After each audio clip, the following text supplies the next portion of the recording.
All right, we're back. So, hopefully, everybody had a very nice, very productive Memorial Day weekend. Hope you had some fun.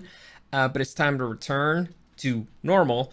And it's time to break down one of the greatest, most iconic anime of all time. And also, kind of, answer the question of where's the best place to start it, because this franchise is massive. So, let's get into it. Welcome to the newest episode of SDW. Super Dario World!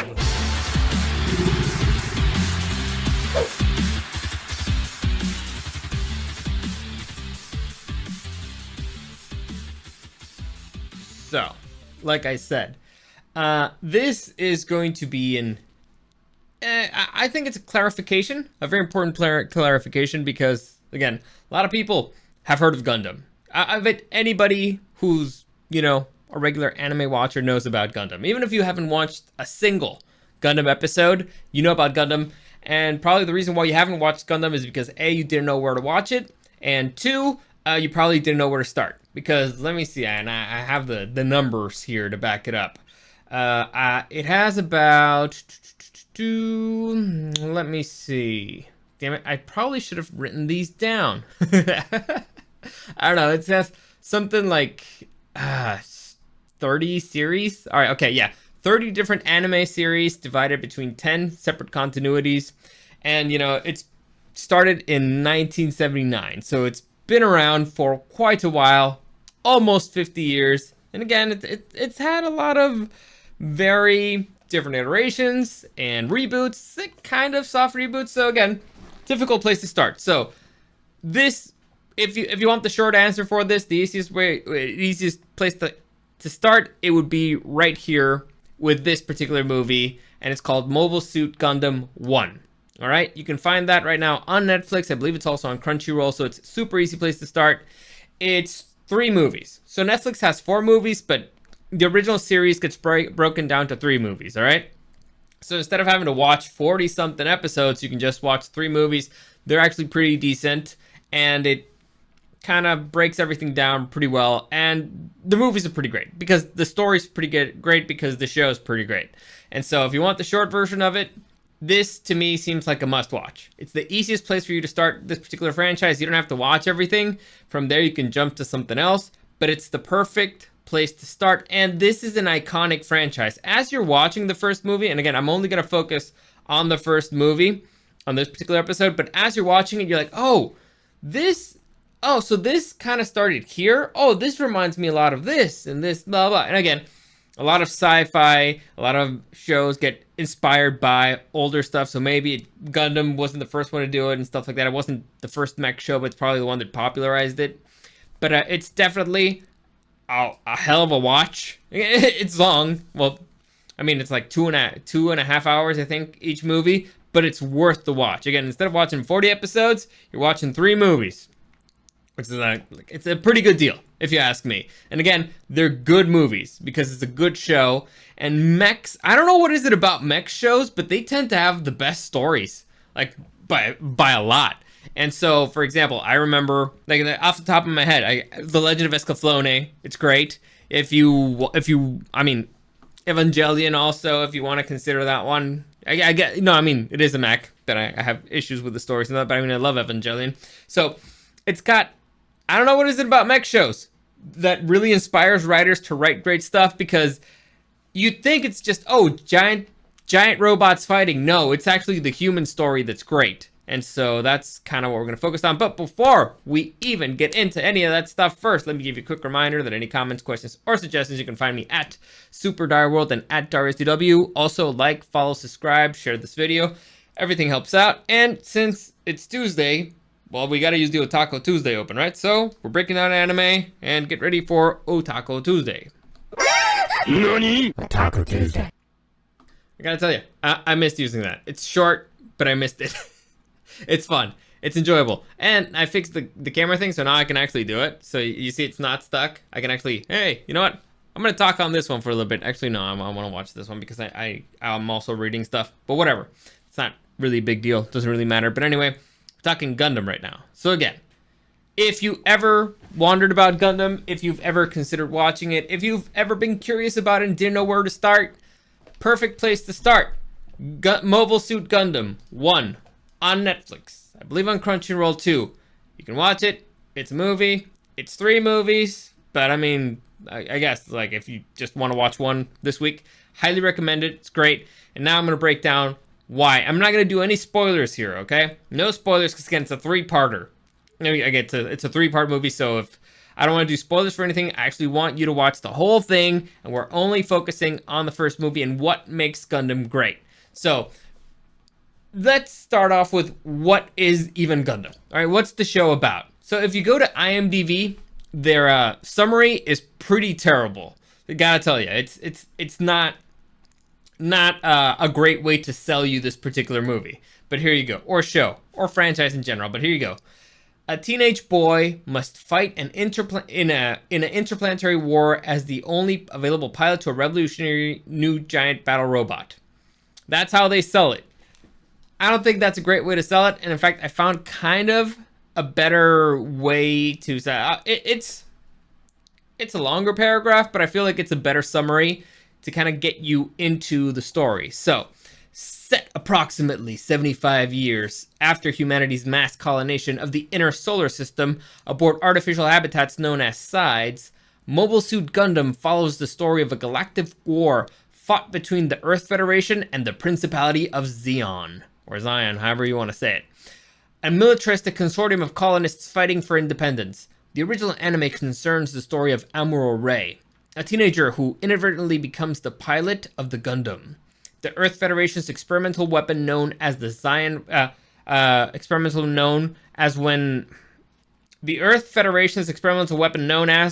when Zion forces attack his home.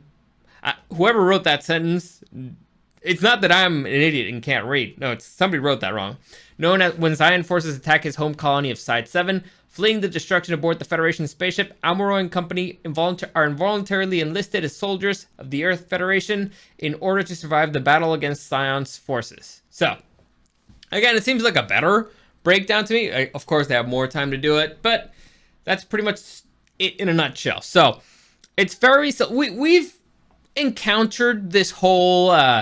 space civil war storyline before. I mean, if you've seen Firefly, that's kind of the premise. It starts after the Civil War, but this one, no. This one starts right in the middle of the Civil War, and in this particular Civil War, the humanity has mobile suits, which is basically giant robots where, you know, your soldier goes in and pilots the robot, and those things fight for it. Obviously, not everybody has it. Not every soldier uses a mobile suit because they're expensive, but that's pretty much the gist of it. So, in many ways, you can also, I probably, as I was reading that, you're probably like, man, that kind of sounds a little bit like Halo Reach, right? You know, like, oh, this particular planet or side where they were building a new experimental technology that's similar to the one before, but an upgraded version of it. That's kind of like Reach in a way. There's a lot of things reminiscent of Neon Genesis Evangelion, which again, it's mostly about the main character, but I'll get into that in a minute when we break the main character down. And again, Firefly, as I just mentioned, the Galactic Civil War, the colonists versus the Federation, and stuff like that. Although the way that they portray the colonists this time is very different, and it's a mixture of Nazis and the Confederates. It's interesting. It's wild. It's fun. It's enjoyable. And so, in a nutshell, giant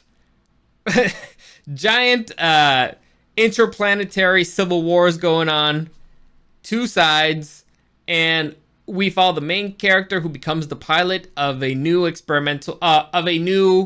of the newest version of the mobile suit technology, which is the Gundam. Now, the Gundam that the main character pilots in this one is the RX-782. For the purposes of avoiding confusion here, I'm just gonna say the Gundam, because again, RX-782, it's gotta be kind of or 782, it's gonna be a bit confusing, so I'm just gonna say the Gundam. But the story, like I said, overall, it's more about it's a galactic civil war. It's a great sci-fi, and it's just, you know, the cherry on top is giant mechs fighting. So as you watch the movie, you will be following the story of Amuro. So Amuro, like I mentioned before, he was kind of a nerdy kid. He's a kid, like 15, 16 years old, and he was a mechanic. He was really nerdy, and his dad was a scientist. And due to the attack on his side or his colony, he ends up being the pilot of this Gundam. Again, RX-782, which I'm just calling the Gundam now. That's pretty much how things begin. And one thing that you'll notice from this movie, from the very beginning, is that it does not pull any punches. Like, it shows you like a very, very brutal reality of war. And even, you know, in the prologue, even as they're, you know, introducing the world, they already tell you that half of humanity is pretty much dead. They've already killed like half of humanity in the middle of this war. So you're being dropped right in the middle of it. It's brutal, it's bloody, and they don't pull any punches with the harsh, brutal reality of war. This is definitely not a show for kids, guys. I mean, you'll probably enjoy the mech part, but it's gonna be, you know, a bit rough sometimes. So again, that's how it starts. And so we're gonna talk a little bit about Amuro Ray, pilot of the Gundam, and one of the, all right, so there's a lot of similarities between Amuro and Shinji. And Shinji, for those of you who don't know, he's the main character from Neon Genesis Evangelion. And Shinji's probably the worst part of Neon Genesis Evangelion. So you're probably thinking like, man, is this Amuro Ray guy similar to Shinji? I don't want to deal with that. Shinji's kind of a bitch. And by kind of a bitch, I mean he's a total bitch. But whatever, I mean, his life's been kind of rough, so we kind of tend to forgive it. But no, that is not if you're concerned about that, you shouldn't. Amuro's situation is kind of different from Shinji's in many different ways. The biggest one, again, it's Shinji's internal conflict is more because of personal stuff, because of personal traumas. Amuro's deal is more kind of grand scale. It's more of a bigger issue and slightly more complicated situations. Again, Shinji cries a lot because of his dad. Amuro is more of a, oh my god, I'm killing people. So first off, he's in situations where he's living life or death situations pretty much every day. Like the pressure, and also he's like humanity's last line of defense. Well, not humanity's, like his faction's last line of defense. And so there's a lot of pressure on his shoulders. Again, similar to Shinji. But here, when he has to kill somebody, he's killing people. So again, like right here, when his Gundam takes out another mobile suit, that's a person in there. So Amuro is, again, a 16-year-old kid having to deal with killing. And so that it takes a big toll on his mind, on his heart, on his psyche.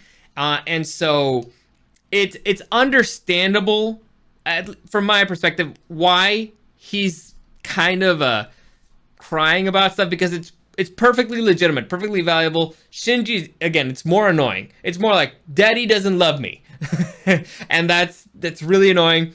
Amuro, it's more like, oh my god, there's blood on my hands. I'm a kid. Shinji fought angels. All right, that's not easy. Here, Shinji's killing people. So, difference there. Now, what's phenomenal about this series, and this movie in particular, is, and very iconic for the franchise, would probably be the villains. And so the main villains here, let me find them right here, is a guy named Char. All right? Now, let me find his full name, because I just remember Char Aznable. So I don't know how you say that. And he pilots something that's called like the red, whatever. He's got a red mobile suit. But again, you can see the animations here. Like this is the anime style. I love this old 80s anime style. It looks really good. Again, there's more modern versions of it. Like there's a modern version of Char. Like look, that looks really good. This is kind of how it looked back then. But again, the art style doesn't really affect the quality of the story or anything. So you got this guy. The red comment is that I'm terrible with names, by the way. And so the beauty of this story here, and in many ways this whole situation, and this one in particular, is that it's kind of a fight against time. So the good guys have superior technology. Again, the Gundam is superior to all the other suits ever before. But it's being piloted by a noob. It's a total noob. The villains on the other side, they have extremely hyper talented soldiers. Like Char is an ace pilot. Well, the equivalent of it. He's like a protege, whatever. He's a genius. He's massively talented. However, his technology doesn't match up to the Gundam. So Char actually has to find a creative way he has to, work around a way other than the traditional route of how to defeat the Gundam. So it's a race against time on both sides because the heroes in this particular they want to escape, the hyper talented, deadly pilots from the other team because they don't have any experience. And on the other side, the villains are like, we need to get these guys before they learn how to actually operate this technology properly. So Amuro, very talented pilot. However, he's still a noob. I mean, he's trying his best. He's got a massively powerful weapon on his hands, but he's still a noob.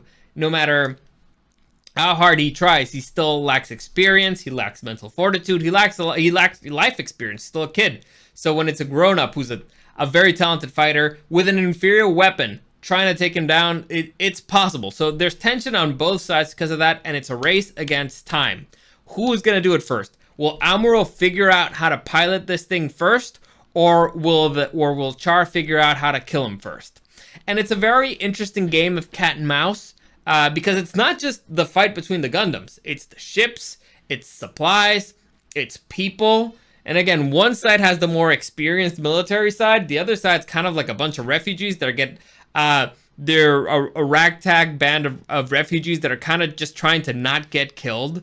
It's fun. I bet they have superior technology. So how's it going to go? How's it going to turn out? Also, there's that's just the individual side, like one ship to one ship. What about the entire government? So like, is the Federation really that cool? Doesn't seem like it. Is Zion any different?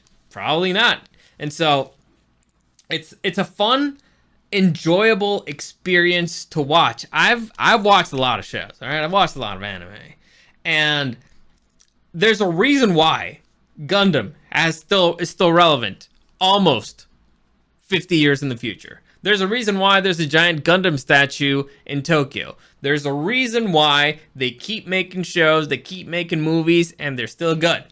And it's because the first one was so great. It changed a lot about this particular genre. And again, as you're watching it, you're going to be like, oh, that's where that came from. Oh, they did it first. Oh, okay, I get that. So, again, highly, highly recommend you watch this movie. It's a movie. Because first off, you're going to get into a epic franchise, an iconic franchise. And it's a good movie to watch. So, second, it's going to open up other stuff. Because you've probably been avoiding watching I remember I didn't want to watch Iron-Blooded Orphans, Gundam. Everybody and their mother kept telling me, dude, watch Gundam Iron-Blooded Orphans. It's great. It's phenomenal. You're going to love it. And I was like, yeah, but I mean, am I going to be confused? Am I going to get am I going to understand it? No. And you don't have to watch everything, but it just this gives you like the foundation to be like, all right, I think I can now try out other stuff. And some things are like way into the future. Like some of them, it's the main characters, they're already dead and gone. And now time has passed, and actually the good guys end up being the bad guys, and the bad guys end up being, and they use the technology in a way they shouldn't. So things have really changed. So again, it's a great franchise because at its core, it's still freaking brutal. It shows you the harsh, brutal realities of war. It's a fun intellectual military game. It's not just like, oh, I'm gonna beat you with the power of friendship. No, it's in a way it's kind of BS, but it's like, dude, it's technological. They have better technology. Maybe they don't explain it, but it is established that they have better technology, and so you need to find a more creative way, a more creative fighting style, more creative, even risky military strategy in order to do stuff. It's fun. It's enjoyable. The point is, it's fun. It's a fun franchise. I recommend it. And as I was talking about, the villains, the Scion. Again, this is not from the movie. This is from a later adaptation. That's why it looks way better. It's very interesting because the first movie leaves you wondering what the hell is kind of going on in the grand scheme of things. Again, I'm not going to go into any spoilers, but the villains are, again, they paint them as colonists, right? As I read that to you, they're like colonists, but they're not. They're kind of, in the movie, you see them, they're like, dudes, these are kind of like Nazis. But imagine if the Nazis and the Confederates kind of had a baby, in a way. It's really interesting. It's really fun. And, I mean, there's, what does this dude say? Like, Hail Scion? Stuff like that? It's fun that you're like, man, screw these guys. But also, oh my god, they're terrifying. But what the hell's going on? Are they fanatics? What the hell's happening? Also, is the Federation kind of like a bunch of dicks? Who am I rooting for? I don't know. It's fun. It's fun. So again, if you got nothing to do this week, or even if you do got stuff to do, it's 2.5 hours. It'll open up the door to one of the greatest franchises in anime history, probably the most iconic franchise in anime history. Dude, I went into a Gundam store. Like, if you heard my story of going to Japan with Eric, again, they have a massive Gundam. They built a massive Gundam. The store, every single store has a bunch of Gundam stuff, like miniatures. I have 2 here, right back there. One of them is RX, and so there's a reason why it's so good. All right, it's not just a bunch of fanboys and being like, well, this is crappy, but I like it because it's crappy. No, it's people who appreciate really good stuff, and you'll get excited. And again, it's brutal. Pulls no punches whatsoever. Shows you the harsh, brutal reality of war and kind of a very ugly side of humanity.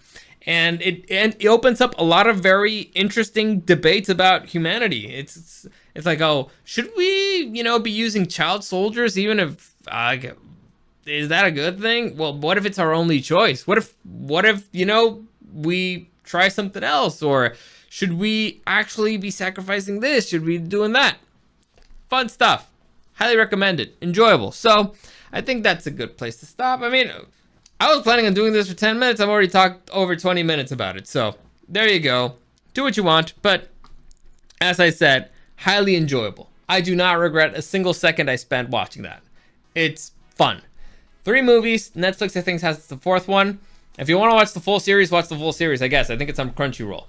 But this one, easy watch, great watch.